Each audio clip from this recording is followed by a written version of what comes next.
ప్రియమైన సహోదరీ సహోదరులకు ప్రభువు పేరిట వందనాలు. మీకు మీ కుటుంబానికి యేసుక్రీస్తు యొద్ద నుండి దీవెనలు ఆశీర్వాదములు మెండుగా కలుగునుగాక. ఈరోజు యేసుక్రీస్తు యొద్ద నుండి మీకు బంగారు మాట, దేవుని వాగ్దానము. నేను నిన్ను విమోచించియున్నాను. యెషయా 43:1. దేవుడు ఈరోజు నిన్ను విమోచించానని చెప్తున్నాడు. కాబట్టి ఎట్టి స్థితిలో నీవున్నా ఈరోజు నాకు విడుదల కలిగింది అని నీవు నమ్ము. నీవున్న బంధకాలు, చిక్కులు, కష్టాలు, శ్రమలు, బాధలు, రోగాలు, నిందలు, అవమానాలు, వాటన్నిటి నుండి ప్రభు నీకు ఈరోజు గొప్ప విడుదల కలుగజేశాడని దేవుడు వాగ్దానం చేస్తున్నాడు గనుక నీవు బలంగా నమ్మాలి. నీ నమ్మిక చొప్పున ప్రభువు నీకింకా గొప్ప కార్యాలు చేయబోచు ఉన్నాడు. దేవునికి మహిమ కలుగునుగాక. ప్రియ బిడ్డలారా, పరిశుద్ధ గ్రంథంలో ఈ మాట ఎవరిని గురించి చెప్పబడింది అంటే ఇశ్రాయేలును గురించి చెప్పబడింది. ఇశ్రాయేలు అనగా దేవుని యొక్క జనాంగము, దేవుని యొక్క సమూహము, అంటే దేవుడేర్పరచుకొనినటువంటి యాకోబు యొక్క సంతానము. ఈ విధంగా ప్రభు పిలుస్తున్నాడు. చూడండి, ఆలకించండి. అయితే యాకోబూ, నిన్ను సృజించిన వాడగు యెహోవా, ఇశ్రాయేలో, నిన్ను నిర్మించినవాడు ఇలాగు సెలవిచ్చుచున్నాడు. నేను నిన్ను విమోచించియున్నాను, భయపడకుము. పేరు పెట్టి నిన్ను పిలిచియున్నాను, నీవు నా సొత్తు. దేవునికే స్తోత్రం, మహిమ కలుగునుగాక. ప్రియబిడ్డలారా, యాకోబును సృజించిందెవరు? దేవుడు. తల్లి గర్భములో యాకోబును సృజించింది దేవుడు. తర్వాత వెంటనే ఇశ్రాయేలో అని పిలుస్తున్నాడు. నిన్ను నిర్మించినవాడు ఇలాగు సెలవిచ్చుచున్నాడు. ఇశ్రాయేలు ఎవరు? యాకోబునే దేవుడు ఇశ్రాయేలుగా మార్చాడు. ఒకప్పుడు యాకోబు మోసగాడు. అంటే యాకోబు మోసగాడు అంటే జీవితమంతా మోసం చేశాడేమో, పుట్టుక నుండి మోసగాడేమో అని అనుకోవద్దు. ఒక్క చిన్న పొరపాటు జరిగింది జీవితంలో. యాకోబు జీవితం అంతా బాగానే ఉంది. ఒకే ఒక్క చోట ఒకే ఒక్క తప్పు చేశాడంతే. ఆ ఒక్క తప్పుకే శిక్ష చాలా భరించాడు. ఎంత భరించాడు అంటే తల్లిని కోల్పోయాడు, తండ్రిని కోల్పోయాడు, అన్నను కోల్పోయాడు, స్నేహితులను కోల్పోయాడు, బంధువులను, అంటే ఆ ప్రాంతంలో పరిచయం ఉన్నటువంటి వారందరినీ కోల్పోయాడు. దూర ప్రయాణమై దూర ప్రాంతానికి సమస్త ఆస్తిని విడిచిపెట్టి పారిపోయాడు. ప్రాణాలతో బ్రతికితే చాలు అని ఆశపడి వెళ్ళిపోయాడు. కారణం ఏంటో తెలుసా? ఒక్క చిన్న తప్పు, ఒక్క చిన్న మోసపూరితమైన అబద్ధం. కాసేపు నటించాడు, ఒక్క పావుగంట సేపు తండ్రి దగ్గర నటించాడు, అంతే. ఆ ఒక్కటే జీవితంలో చాలా పెద్ద శిక్షను విధించింది. అతన్ని అక్కడి నుండి పారిపోయేటట్లుగా చేసింది. తెలుసు కదా ఈ చరిత్ర అంతా. ఇస్సాకుకి మాంసం తినాలనిపించింది. ఇస్సాకు వృద్ధాప్యానికి వచ్చాడు. తనకి మాంసం తినాలనిపించింది. తన పెద్ద కుమారుడైన ఏశావును పిలిచి, ఏశావు, ఏశావు, నేను ఇక చావబోతున్నాన్రా. చావబోయే ముందు నాకు కాస్త వేట మాంసం తెచ్చిపెట్టు. వేట అంటే వేటాడిన మాంసం తెచ్చిపెట్టు. మామూలుగా ఏట మాంసం అంటారు కదా, పొట్టేళ్ల మాంసం. పొట్టేళ్ల మాంసం వాళ్ళకి కావలసినంత ఉంది, కానీ తన బుద్ధి దేని మీద ఉన్నదంటే వేటాడి తెచ్చిన మాంసం మీద ఉన్నదన్నమాట. నాకు కాస్త వేట మాంసం తెచ్చిపెట్టు, నువ్వు మంచి వేటగాడివి కదా, ఆ మాంసం తిని నేను నిన్ను ఆశీర్వదిస్తాను, నీకు రావలసిన స్వాస్థ్యము భాగము నీకిస్తాను అని అన్నప్పుడు ఆ మాట విన్న ఏశావు వేటకు వెళ్తాడు. అదే మాట పక్కన ఉన్నటువంటి యాకోబు భార్య రిబ్కా ఆ మాట విని, రిబ్కా చిన్న కుమారుణ్ణి ఎక్కువగా ప్రేమించిన కారణం చేత రిబ్కా చిన్న కుమారుడైన యాకోబు దగ్గరికొచ్చి, యాకోబు యాకోబు, మీ నాన్న మీ అన్నను వేట మాంసం తీసుకొస్తే తిని నేను నిన్ను ఆశీర్వదిస్తానన్నాడు.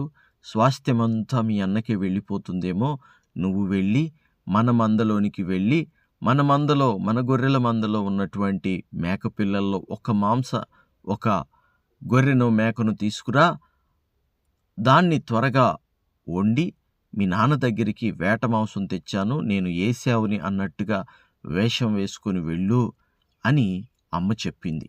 అప్పటికి యాకోబు భయపడ్డాడు.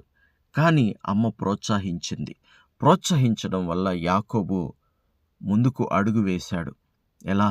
మరి అన్నకు రోమాలు ఎక్కువ ఉంటాయి కదా, నాకు రోమాలు లేవు కదా, ఒకవేళ నాన్న తడిమి చూస్తే అన్నప్పుడు మన గొర్రెలు చర్మం ఉన్నాయి కదా, ఆ గొర్రె చర్మాన్ని లేదా గొర్రె బొచ్చును ధరించుకొని వెళ్ళు, నా గొంతు స్పష్టంగా తెలుస్తుంది కదా నాన్నకు అంటే, నీ గొంతు గుర్తుపడితే నువ్వు ఈ గొర్రె చర్మం ధరించుకొని, మీ నాన్న ఖచ్చితంగా నిన్ను గుర్తుపడతాడు, తడిమి చూస్తాడు, ఈ గొర్రె చర్మం ధరించుకొని వెళ్ళు, నీ స్వరం తెలుస్తుందిలే అని ఇద్దరు మాట్లాడుకొని వెళ్ళారు. మందలోనికి వెళ్ళి ఒక గొర్రె పిల్లను తెచ్చి గబగబా దాన్ని వండి మాంసం చేసి, ఆ మాంసం వేట మాంసం అన్నట్టుగా, ఇతను యాకోబు కాదు ఏశావు అన్నట్టుగా వేషం వేసి వెళ్ళాడు. వెళ్ళి నాన్నను పిలవగానే ఎవరు ఎవరు అన్నాడు.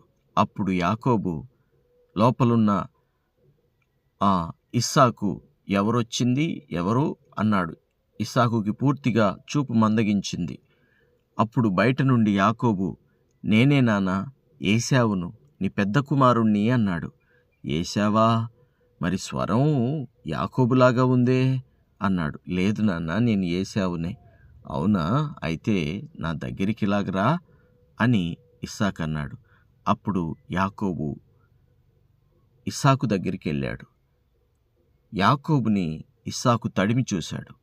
అలా యాకోబుని ఇస్సాకు తడిమి చూసినప్పుడు అతని ఒంటి మీద గొర్రె రోమాలు కప్పబడి ఉన్నాయి.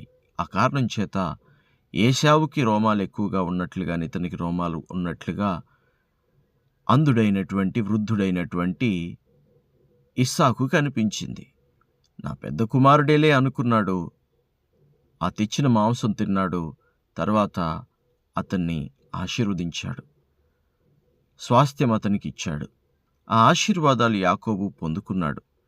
కానీ పొందుకొని వెళ్ళిపోయాడు. తర్వాత పెద్ద కుమారుడు వచ్చాడు. అదే స్థానంలోనికి వచ్చి, నానా నేను వేట మాంసం తీసుకొచ్చాను అనగానే, ఎవరు నువ్వు? ఇప్పుడు దాకా వచ్చింది నువ్వు కాదా అంటే అప్పుడు అర్థమైపోయింది, యాకోబు వచ్చాడు, నాన్న దగ్గర నుంచి స్వాస్థ్యం కొట్టేశాడు అని చెప్పి వాడిని బ్రతకనివ్వనని చెప్పి ఏశావు బయలుదేరాడు.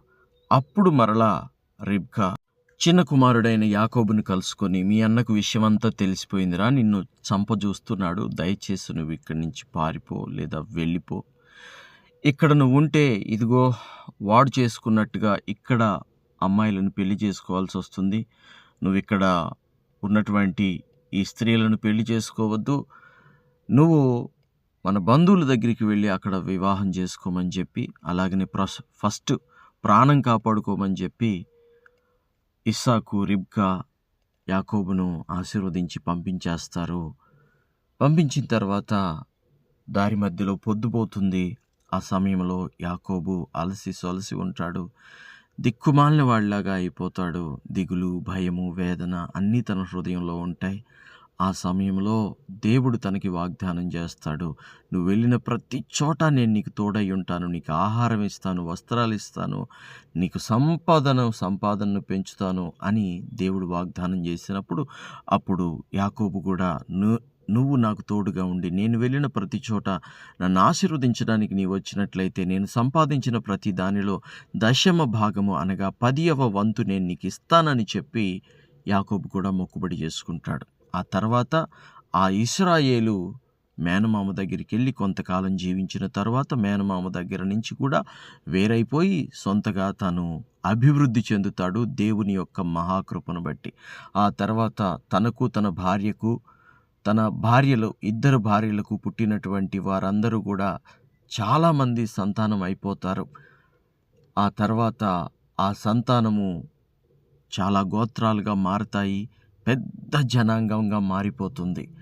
ఐగుప్తులో ఈ జనాంగము ఎంతో సేవ చేసింది, కానీ అక్కడ ఐగుప్తీయులు వీరిని చిన్నచూపు చూసి బహుగా శ్రమ పెట్టుట వలన యెహోవాకు మొరపెట్టినప్పుడు ఇశ్రాయేలు అని పిలిచాడు. ఎవరిను తెలుసా? ఇదిగో ఈ యాకోబు యొక్క సంతానమంతటిని ఇశ్రాయేలు, యాకోబో నేను నిన్ను విమోచించి ఉన్నాను, భయపడకము, పేరు పెట్టి నిన్ను పిలిచి ఉన్నానని చెప్పి ప్రభువే మాట్లాడి వారికి గొప్ప సహాయం చేశాడు. ఆ ఐగుప్తులో నుంచి వారిని బయటకు తీసుకొచ్చాడు. దేవునికే మహిమ కలుగునుగాక.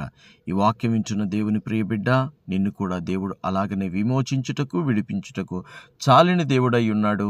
భయపడవద్దు, దిగులు పడవద్దు. విశ్వాసంతో నాతో పాటు ఈ ప్రార్థనలో ఏకీభవించు. దేవుడు నీ ఎడల గొప్ప కార్యం చేయబోచున్నాడు. ప్రార్థన. తండ్రి, మీకు వందనాలు. దేవా, మీకు స్తుతులు స్తోత్రాలు చెల్లిస్తున్నాము. అయ్యా, మా గురించి పట్టించుకునేవారు లేరు, మా గురించి ఆలోచించువారు లేరు, కానీ నీవైతే మమ్మల్ని విడిచిపెట్టలేదు, మమ్మల్ని పట్టించుకోవడం మానలేదు, విడిచిపెట్టడం అనేది జరగలేదు. తండ్రి, నీకు నిండు కృతజ్ఞతలు, నీకు నిండు వందనాలు, నీకు వేలాది కృతజ్ఞతలు, నీకు వేలాది స్తుతులు స్తోత్రములు చెల్లించుచున్నాము తండ్రి. తండ్రి దేవా నాయన, ఈ వాక్యము ఎవరెవరైతే విని విశ్వాసంతో ఈరోజు మాకు విడుదల కలిగిందని నమ్ముతూ విశ్వసిస్తూ ఉన్నారో తండ్రి, వారందరికీ గొప్ప విడుదల కలుగజేసి నీ కృపకు వాళ్ళందరినీ గొప్ప పాత్రులనుగా ఎంచమని, ఈ వాక్యం వింటున్న ప్రతి బిడ్డని, ప్రతి కుటుంబాన్ని నాయన నీ కృపలో జ్ఞాపకం చేసుకోమని యేసుక్రీస్తు యొక్క శ్రేష్టమైన దివ్యమైన నామములో ప్రార్థన చేయుచు ఉన్నాము తండ్రి. Amen, amen, amen.